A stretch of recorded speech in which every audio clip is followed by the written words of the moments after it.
네, 안녕하세요. 맛보라의 전필국 전도사입니다. 오늘도 기독교 교파 한눈에 보기 함께 살펴보고자 하는데요. 오늘은 세 번째 파트를 보고자 합니다. 주요 교리를 비교할 건데요. 각 교파의 교리적 공통점은 무엇이고 차이점은 무엇인지 함께 보면서 이 교파들이 신학적으로, 교리적으로 어떠한 특징들을 가지고 있는지를 알게 되는 시간 가지면 좋을 것 같습니다. 네, 바로 들어가도록 하죠. 어, 이 책에서 주요 교리 비교 파트에서는 세 가지 구조로 나눠져 있습니다. 첫 번째는 기본 신학을 살펴보는 부분이고요. 그다음 두 번째는 성례, 세 번째는 교회 정치 체제를 보게 됩니다. 첫 번째 기본 신학에서는 주로 구원론을 위주로 비교하겠다라고 이제 얘기를 합니다. 뭐 신학이라는 게 교리라는 게 정말 다양하지 않습니까? 뭐 신론부터 시작해서 성경론, 구원론, 기독론, 뭐 인간론, 성령론, 그리고 뭐 교회론, 종말론까지 다양한 주제들을 다루고 있는데 이 책에서는 구원론을 위주로 비교하겠다 합니다. 뭐 모든 교리를 다 살펴보는 것이 무리이기도 하지만 이제 교파적인 차이가 가장 극명하게 드러나는 부분이 이 구원론에 있어서 특별히 하나님의 주권과 인간의 자유와 책임 이 부분에서 많이 차이를 가지거든요. 그래서 구원론을 위주로 교파 간의 차이를 살펴보게 됩니다. 뭐 성례론이나 교회 전체 체제는 교회론에 들어간다고 볼 수도 있는데, 그래서 어떻게 보면 이 책은 구원론과 교회론을 위주로 보고 있다라고 할 수도 있습니다. 뭐 개신교 교파 사이에 신론적인 큰 차이는 사실 별로 없기도 하고, 뭐 삼위일체론을 공통적으로 고백하기도 하니까 뭐 구원론과 교회론만 살펴도 충분하지 않나 이런 생각은 저도 동의하는 편입니다. 네, 우선 이 세 가지 오늘 주요 교리 비교의 이 세 가지를 다 살펴볼 수는 없고 노란 줄로 제가 노란색으로 이제 강조해놨죠. 첫 번째 기본 신학만 이 시간 이 영상에서 살펴보고자 합니다. 네, 기본 신학입니다. 첫 번째로는 개혁주의와 루터주의를 설명하는데요. 이 개혁주의 루터주의라고 하는 이 신학에 포함된 교회로는 장로교회와 루터교회가 있습니다. 장로교회는 이제 개혁주의 신학을 추구한다고 얘기를 하는데요. 하나님의 영광과 영광에 초점을 맞추는 신학이라 할 수 있습니다. 하나님의 주권을 강조한다라고도 합니다. 이 하나님의 영광에 초점을 주는 신학이고 하나님의 주권을 강조한다라고 할 때 이것이 틀렸다, 잘못됐다, 이것이 뭐 문제가 있다, 꺼려진다라고 말씀하실 분은 사실 없을 겁니다. 그러나 이 하나님의 영광과 하나님의 주권을 강조하고 그것을 목적하고 목표한다라는 것이 쉬운 문제는 아닙니다. 뭐 이 말 자체는 다들 좋게 들을 수 있고 크게 불편해하지 않을 것 같으나 그리스도인임에도 불구하고 하나님의 영광만을 목적하고 하나님의 주권만을 인정하는 것은 말만큼 쉬운 문제가 아닙니다.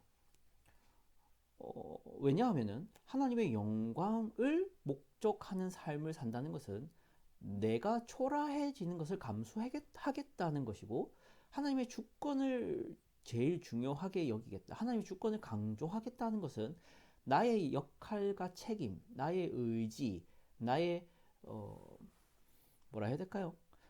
나의 어떤 선택들에 대해서 어, 제일 원인을 두지 않고 하나님의 뜻에 원인을 두겠다. 그리고 그 원인에 의해서 내 인생이 인도되도록 하겠다라는 선언이기도 하기 때문이죠. 그래서 이러한 신학은 말은 좋게 들리고 말은 기쁘게 받아들일 만한 얘기들을 하고 있는 신학입니다.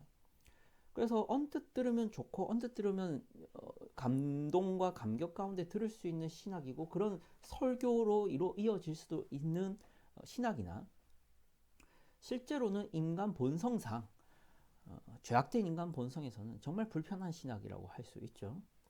두 번째는 루터 교회도 마찬가지라는 것인데 인간의 공로를 중요하게 여긴 중세 교회를 비판한 루터의 신학도 하나님의 주권을 강조합니다. 이 점에서 루터 교회와 장로 교회는 공통점이 있다라는 것이죠. 이게 이제 개혁주의와 루터주의에 대한 이 책의 제시고요. 두 번째는 이제 웨슬리주의가 있습니다. 웨슬리 신학이라고도 하는 웨슬리주의는 감리교회, 성결교회, 오순절교회, 구세군이 포함됩니다. 그래서 한국에 감리교회가 있고 성결교회도 있죠.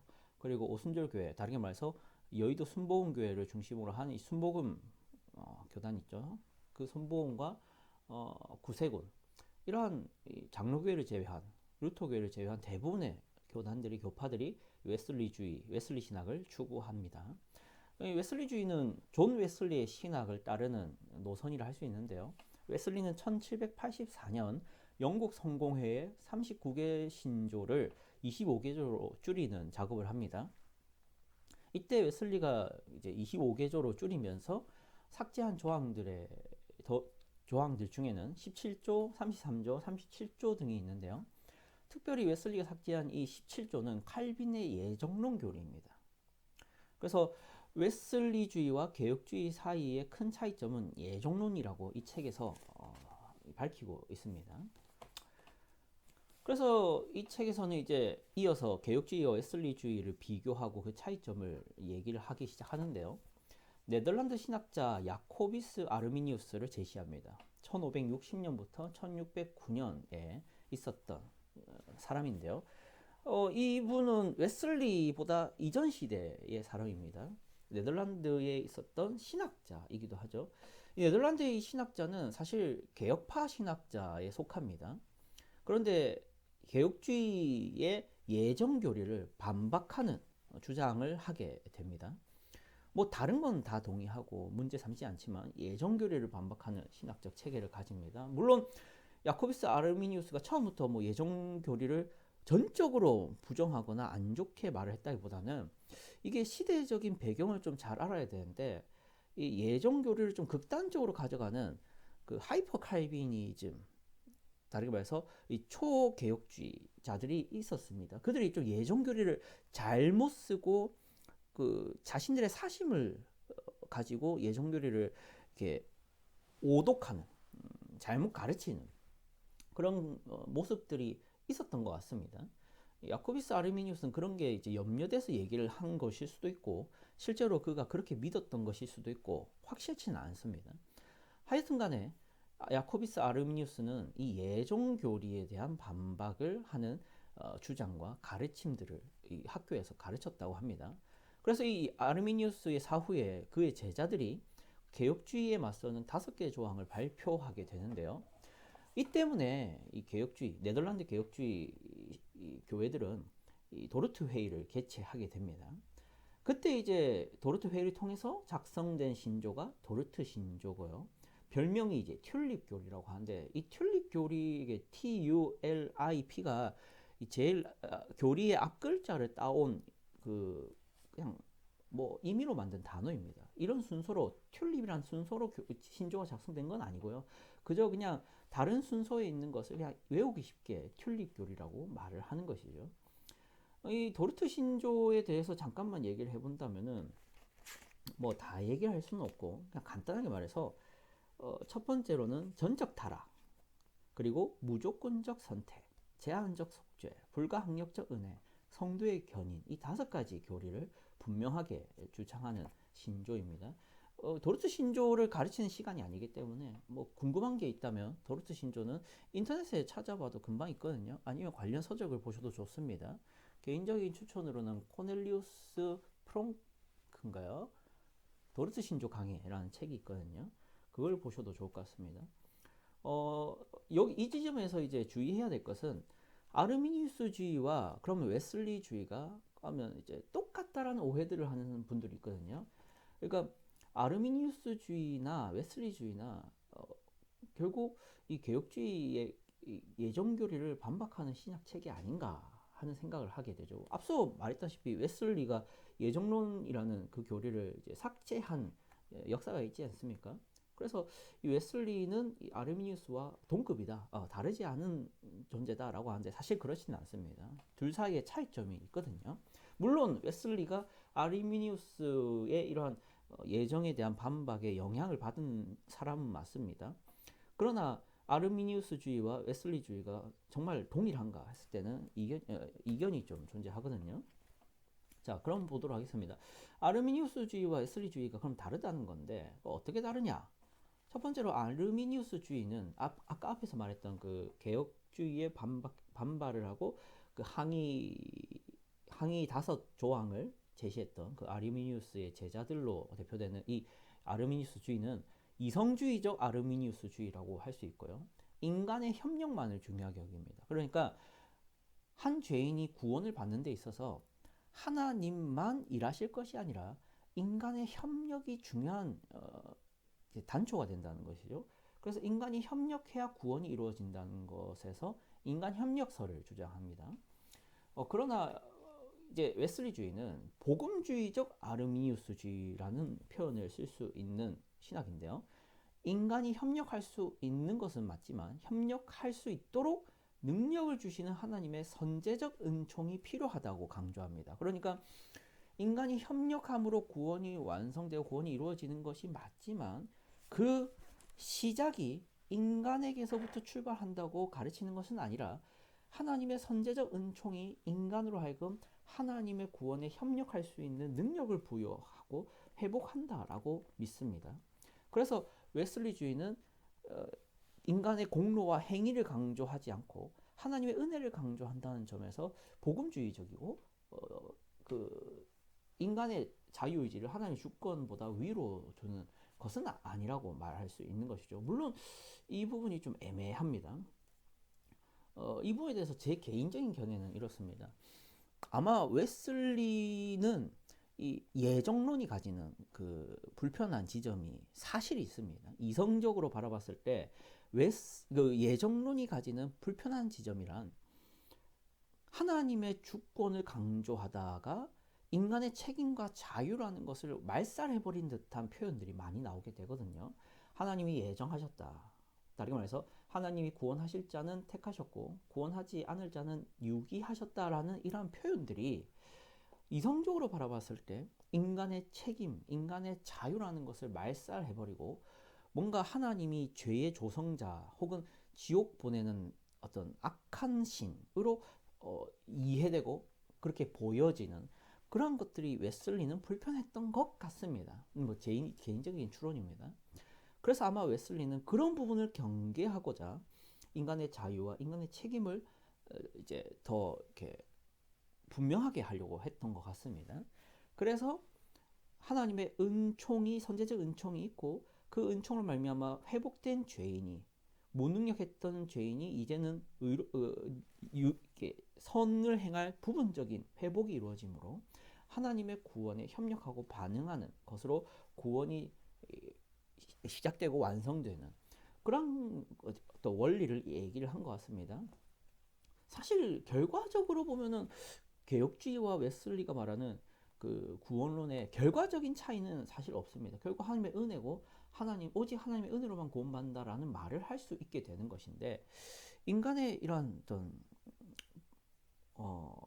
그 은혜로부터 출발해서 인간의 협력과 하나님의 어떤 구원의 이런 공동 작업으로 말한다는 것을 이게 불편해하는 사람은 불편해하고요. 안 불편해하는 사람은 안 불편해할 수도 있는데 모르겠습니다. 이 부분에 어떤 미묘한 차이가 없지는 않습니다.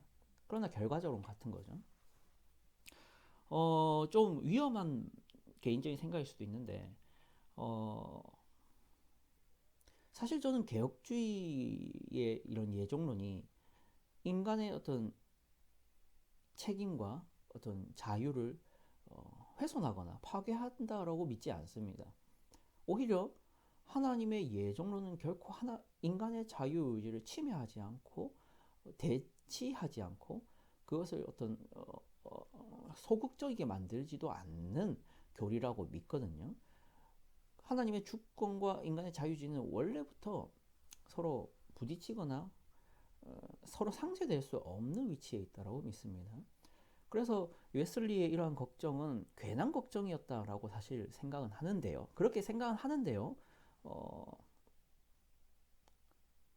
많은 이런 개혁주의, 많은 칼빈주의자들이 역사적으로 이 예정론을 오해하고 혹은 잘못 알아서 잘못 가르치었던 역사가 있을 겁니다. 없지 않을 겁니다.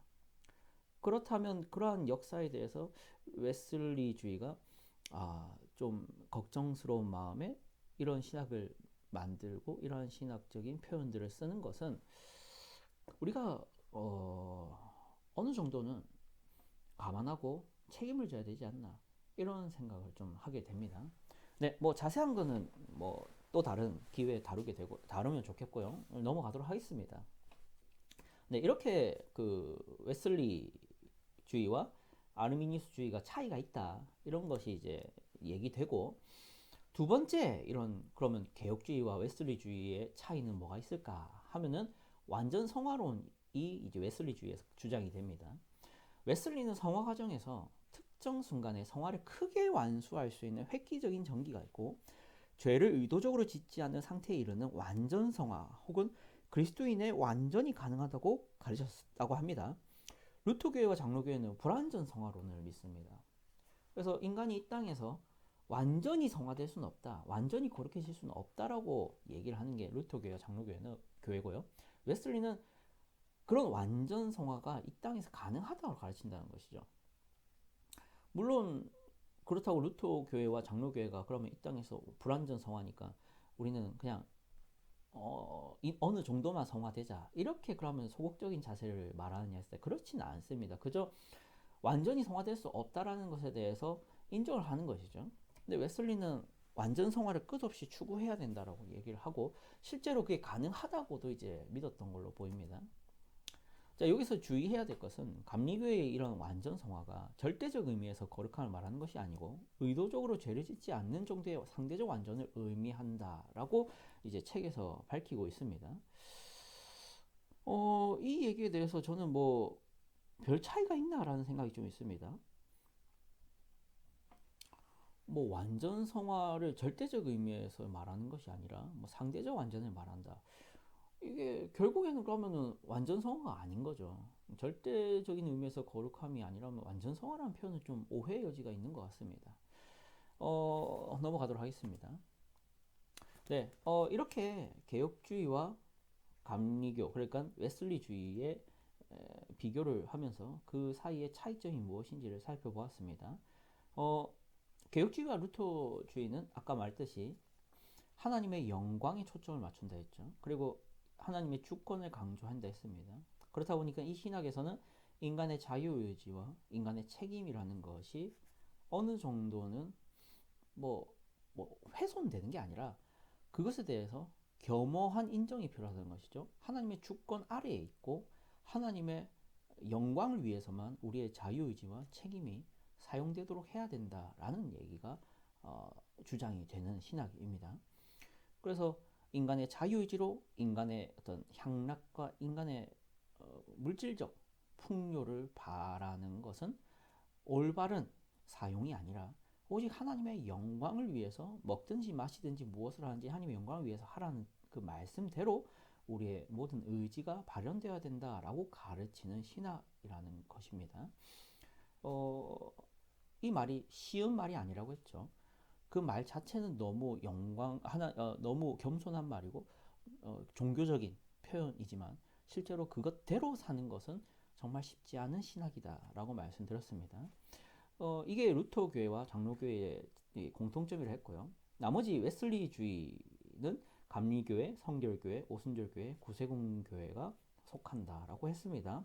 웨슬리주의는 아르미니우스주의의 영향을 받았지만 아르미니우스주의와는 다른 복음주의적 아르미니우스주의로서 하나님의 선제적 은총 아래 인간의 협력을 말하는 신학이라고 말씀드렸습니다. 또 하나 완전 성화론을 주장하는 신학으로서 장로교와는 다른 어떤 이상적인 인간의 획기적인 변화가 가능하다, 그 거룩한 삶이 가능하다라고 말하는 그러한 신학이다라고 말씀드렸습니다. 자, 여기까지 오늘 정리하도록 하겠습니다. 수고하셨습니다.